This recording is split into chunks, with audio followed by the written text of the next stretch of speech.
Hello friends, welcome back to another week of dinners video, or if you are new here, welcome. Today's video is going to be all very easy, family friendly, and budget friendlier recipes. I'm starting off today's video making something that I have made for over 10 years now. It is one of my kids' favorites. It has always been a huge hit. I have always called it Amish cinnamon bread. I'm sure it has plenty of other names, but this recipe is a keeper for sure. The pumpkin oatmeal bake from last week reminded me a lot of this recipe. I have not made it for quite some time now, but every time I do, my kids are always really excited about it. And this is one where it makes 2 loaves, the recipe, so if you're only wanting one, you can half it. But it can be served for dessert, and my kids always enjoy it for a really quick breakfast. I like to slice it up, and then I warm up the slice and put on a thick smear of butter for them. I also like making this bread when we're going to have some guests in town. It makes a really good bread to have around for guests if they're staying at a hotel or if they're staying with you. It's easy to slice up a couple of pieces of this and give it to guests for a quick breakfast, especially if they are in a hotel that doesn't serve breakfast. It's always nice having these on hand. And I know I keep referring to it as bread because that is what the original recipe was called, but I think it's really close to like a coffee cake recipe. It's just kind of shaped more in a loaf of bread and not more like a coffee cake. And like usual, if you are looking for any of the recipes from today's video, you can find them in the description box below. I'll have all of those available for you down there.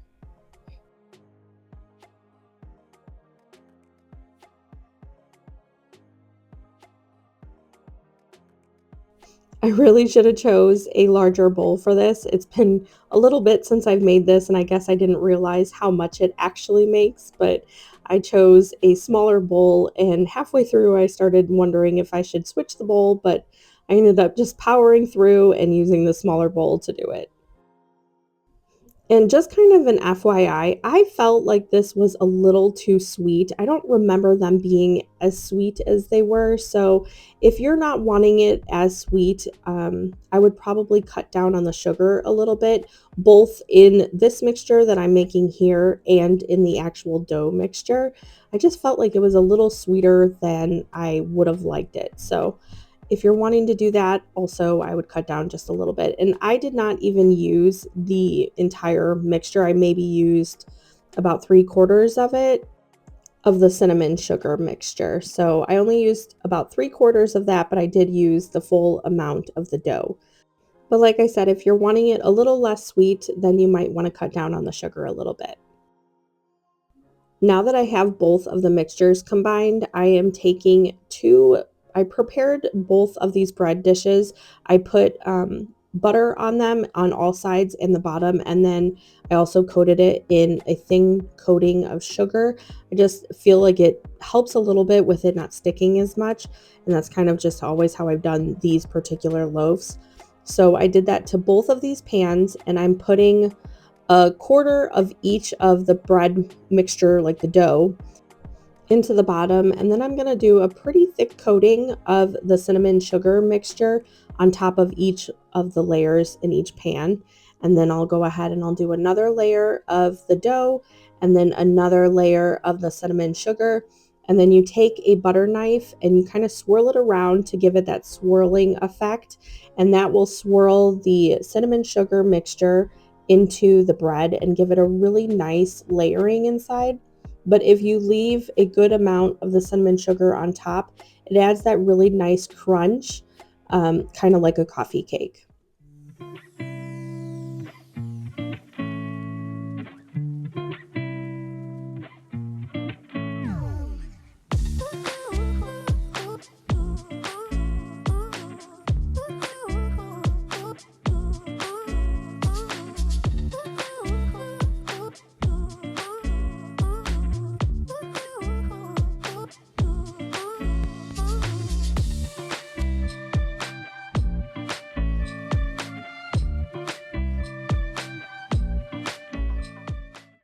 So I mentioned at the beginning of this video that this was going to be a video where it was pretty budget friendly.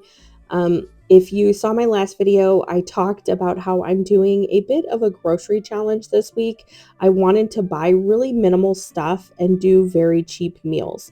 We were also having a very busy homeschooling week. We had several different homeschooling groups that we were doing this week, so I also needed the meals to be very quick. So this week, the meals are exactly that. They are very budget friendly. There are things that can be made very, very low cost. And I know with today's economy, that is kind of what everybody's really looking for. Grocery prices are sky high, and families are looking for relief and trying to figure out what different meals they can make on a very small budget. So these ones are just that. They are exactly meals that can be made quickly, but also on a very small budget. That's also why I am starting off this video with this Amish bread, because I like to start a week with a big breakfast dish like this. I like to have it prepped and available. So a lot of times I will have this done over the weekend, and then going into the week, I will just slice these up and put it in a container. They make kind of big slices, so a lot of times my kids will actually half these and have it with some yogurt or some fruit. My 15-year-old, he likes having this both for breakfast and for dessert. So this has always been one of his biggest favorite things that I make. So he really enjoys this, but it is a really nice thing to have on hand. It is very easy and cheap to do. It doesn't come together, it doesn't take a long time to come together, and you don't have to wait for it to rise or anything like that. Once you get it mixed up, you can put it right in the oven, and it's something that's really nice to have on hand for quick, easy breakfast. It's kind of a grab and go style thing, and I love doing those for most of our really busy weeks.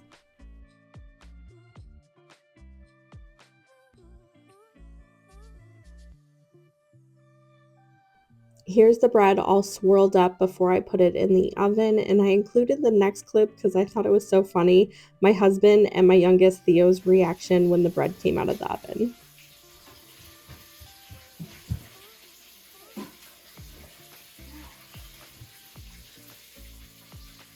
Wow, look at that. Look at that bread. Cinnamon bread. Good? Yeah. The aroma in your house when you're making this cinnamon bread is like no other. It is such an amazing smell. So they were so excited when I pulled this out of the oven, and this bread slice right here, they all gobbled up really quickly. So it is definitely a hit in our house. This next recipe was one my daughter was begging for. She is a meat and potatoes kind of gal, and so she wanted some fried pork chops and mashed potatoes. And I have not made this in a really long time. I don't make fried things very often, and I don't really do fried pork chops very much. But I remember when I was a kid, my mom would make them, randomly on Sundays, and I think that was my most memorable meal. It was one of my favorite meals to have on a Sunday night. So we are doing mashed potatoes and fried pork chops for dinner. I did not show the entire process with this meal. I didn't show me frying the pork chops or me actually like mashing the potatoes and stuff, I don't really think, but um, because it was pretty self-explanatory. Most people know how to fry a pork chop, and most people know how to make mashed potatoes on the stove. You know what, that actually reminds me, there was a person in a local group recently that said that she was having a debate with her husband. So I would like, if anybody would like to weigh in on this debate, I would love to hear your answer. So she was thinking that it was kind of crazy, but her husband always made mashed potatoes with the skin on his potatoes. And she had never done that, never really heard of that, and always peeled the potatoes, washed them, diced them like I did, and then boiled the potatoes for mashed potatoes. However, he just dices them. I'm sure he washes them, but that wasn't in the comments. And then boils them, and so there's skin on his potatoes. I have never heard of that. So if you are one that does or doesn't do it, I would love to hear, because she was doing a whole poll and debate about it. I thought it was kind of funny, but I have never heard of that myself. One thing that I am going to show you from this meal is these carrots. They are just baked carrots, and I am kind of new to this because we've had these a couple of times. I am not huge with cooked carrots. I love raw carrots, but I've never really liked baked carrots, and I've not really introduced them a lot to my kids either. Having them cooked, it's mostly just raw. However, I have tried these a couple of times and I actually really enjoy them. They're very, very easy. I did go ahead and peel these, wash these, and then I'm cutting them up in kind of like carrot stick sizes. Some are smaller than others, but they're generally about the same size. And then I just did a really light coating of olive oil, some salt, pepper, and a little bit of garlic. I didn't go heavy with anything. Gave it a really good toss and threw them in the oven to get tender, and they were really great to have with this meal. Oh, I think I also put Italian seasoning on there. I think that's what I'm putting now.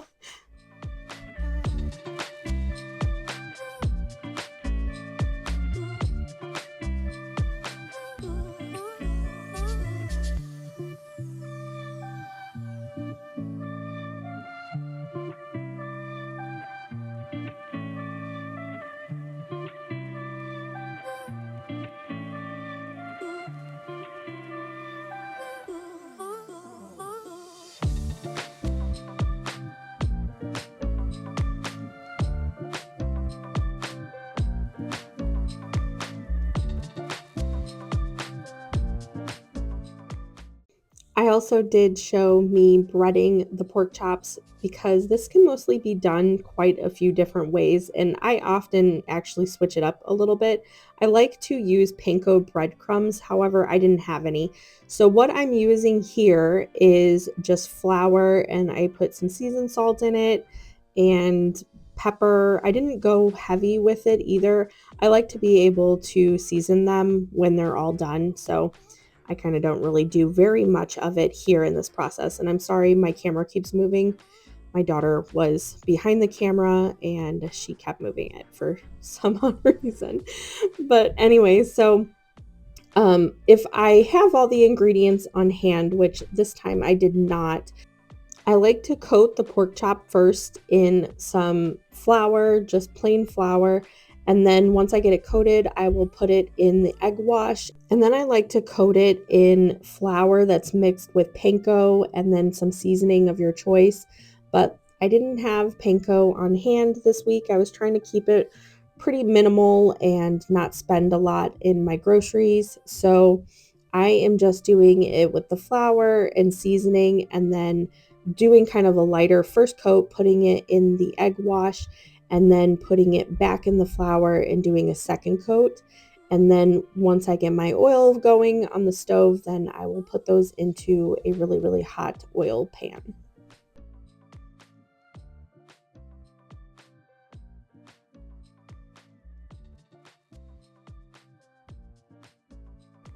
I wouldn't consider this a very quick meal for like a busy weeknight. I definitely did this on a day that we didn't have as much going on, but this whole entire pack of pork chops was about $10, so it was pretty cheap, I thought, for a pack of pork chops, and they were pretty thick cut. Usually the thinner ones are about that cheap, so all in all, it was a pretty cheap meal for our family of 6. I am moving on to a Crockpot baked potato soup. I have made this on my channel before, but it's been a little while, so I'm going to make it again. I did not have any chicken broth or vegetable broth on hand. I like to make that and kind of put it in jars and use that up. However, I didn't have any, so I am making some of that, and I was able to stretch that to multiple different meals this week too. So I'm making the chicken broth that will go into the baked potato soup, and then I'm going to cook some of it and then put it in the crock pot. Soup is always my go-to when I am trying to stay on a really tight grocery budget because it makes so much.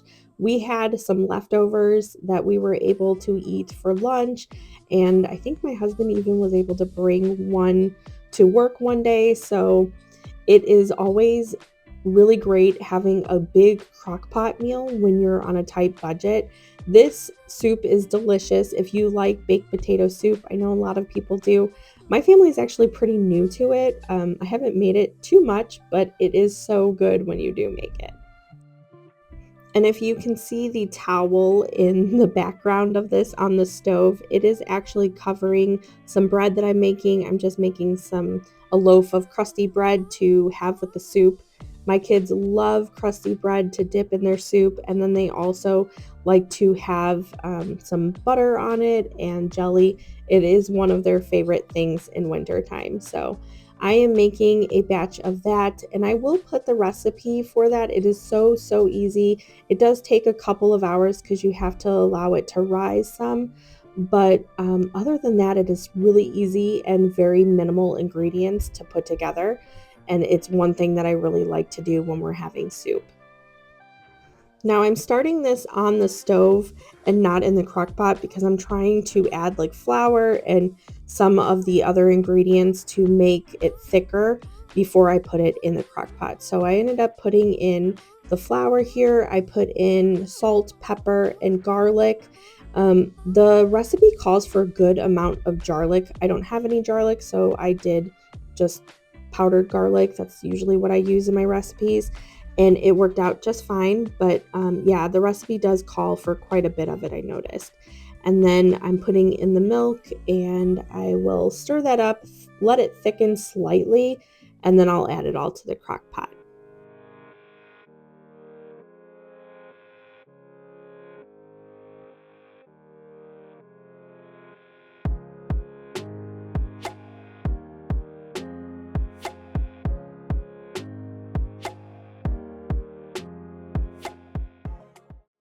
You cannot really tell what I am doing here, but I will explain.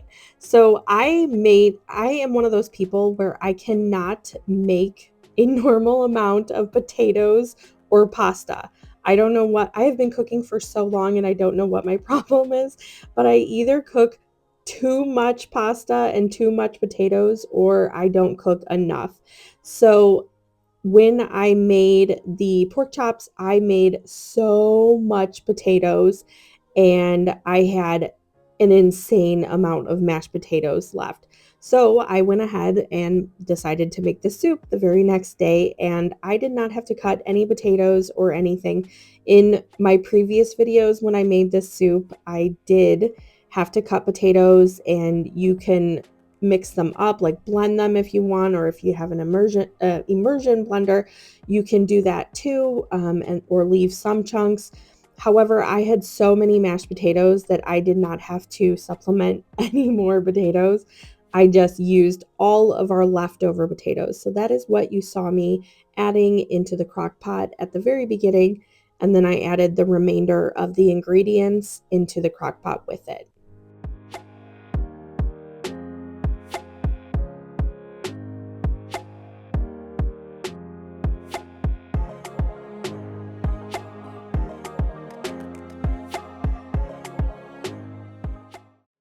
I know cheese and bacon are a huge part of this recipe, and I think the last time I made this, I actually left the cheese out. I did add some in the recipe here, but I did not add as much as it called for. If my kids or husband wanted to sprinkle some when it on top of theirs when it was done, then great. But they actually none of them did that. They didn't. They all thought it was just fine with the amount I put in. I don't know, it just seems like too much cheese that they call for in these recipes. And then also, I kind of did the same with the bacon. I did not do as much as they were saying. I just cooked some bacon in the oven on a sheet pan, and then I crumbled some up into the pot. And then I also left some on the side, which they did, some of them ended up topping their soup with it when it was all cooked and done. But again, I feel like it kind of is just enough. You don't need as much cheese and as much bacon as it originally calls for.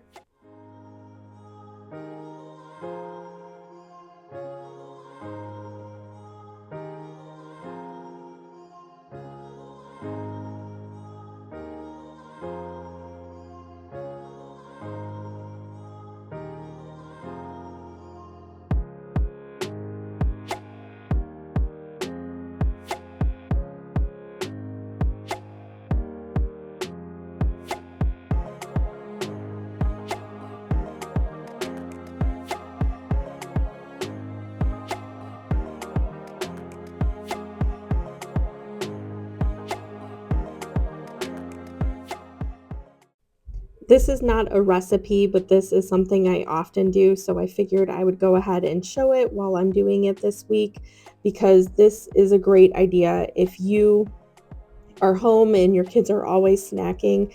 My husband, he comes home and he works a pretty labor intensive job. He works on job sites doing construction work and in a shop building things. So when he gets home, he is always starving, it seems like.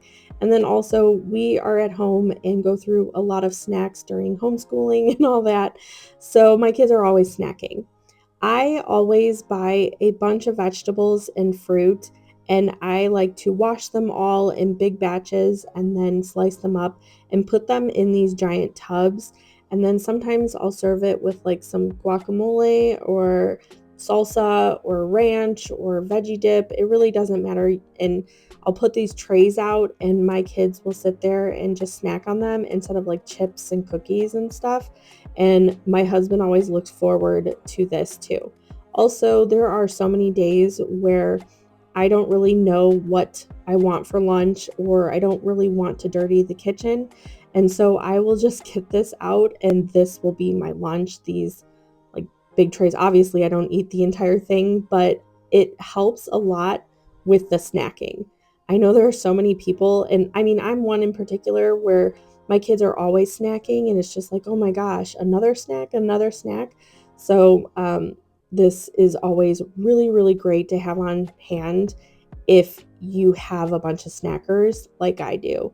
I usually will do this at the beginning of the week, and then I will take it and I'll fill it up as we go throughout the week. And by the end of the week, usually all of our fruit and vegetables are gone. And that's such a great thing. Instead of reaching for chips and cookies and stuff like that, they are reaching for vegetables and fruit.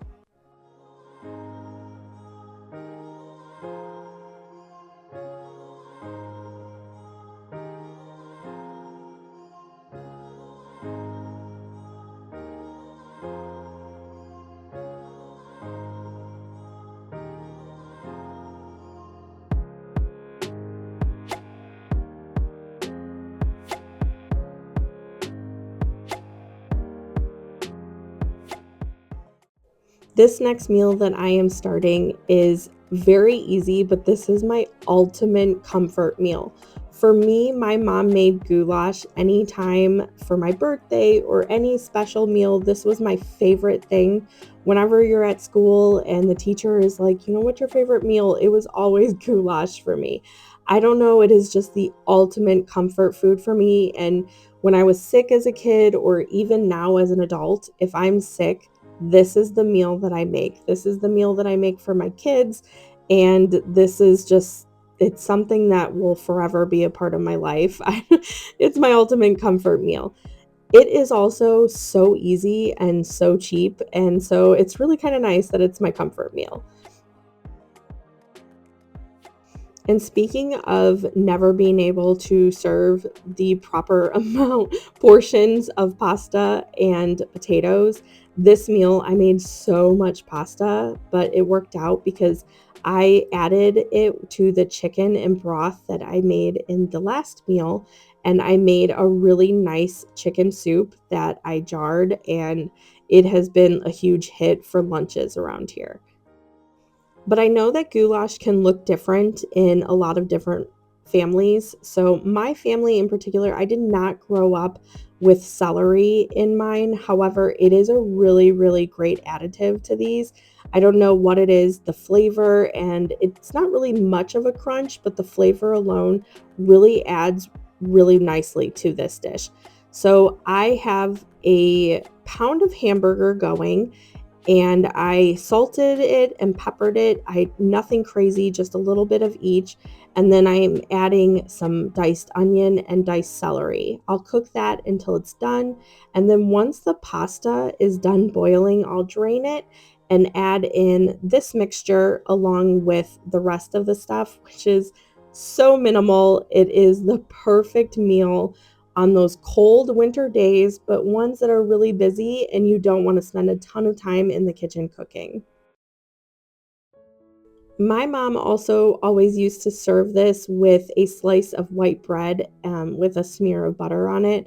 I usually will do that too because it just brings back comfort memories, but I actually did not this night. I kept it very simple, even though, white bread is very simple, obviously, but we had just had the bread the night before in the soup, and I just didn't feel like it was necessary. So I did not do that, but for some reason, when I was growing up, that's always what we had, and I usually do serve it with that. We don't serve it with anything else, just the only thing we ever did was the bread and butter. Were you ever one that grew up with goulash? I know that it looks so different. My husband's was slightly different from mine growing up, but I'm curious how yours looked if you did have goulash as a kid or if you have it now as an adult. What do you do in yours?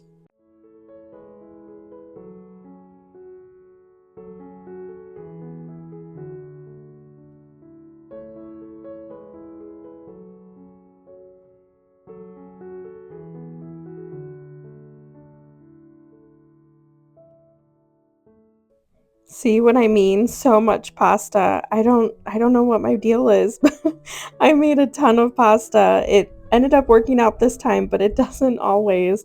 And I'm one of those people where I really try my hardest not to have any waste in the kitchen. So I'm glad that I was able to use that for something.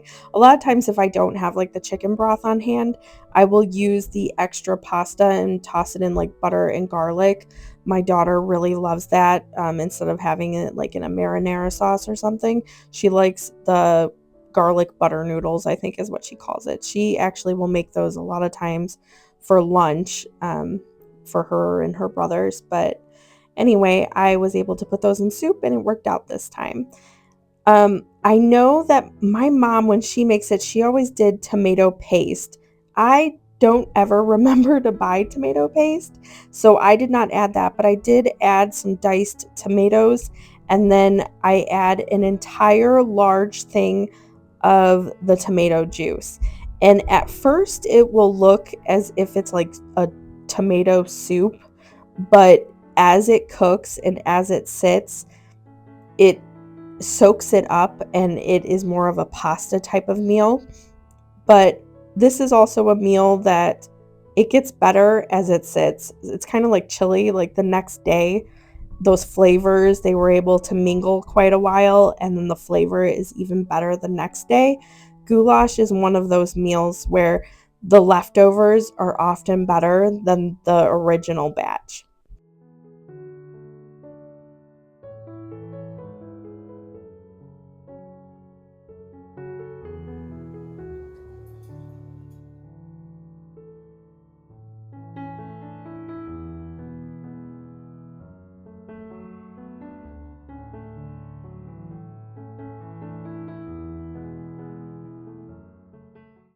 This next meal is going to be super quick. I did not even show you all of me cooking it because it was just a crazy evening, but also it's kind of self-explanatory. I seasoned the chicken and I did two separate batches because my daughter, she does not like sauces really, so she does not like barbecue chicken, and so I just went and I actually heavily seasoned her chicken with Italian seasonings, garlic, and Parmesan cheese.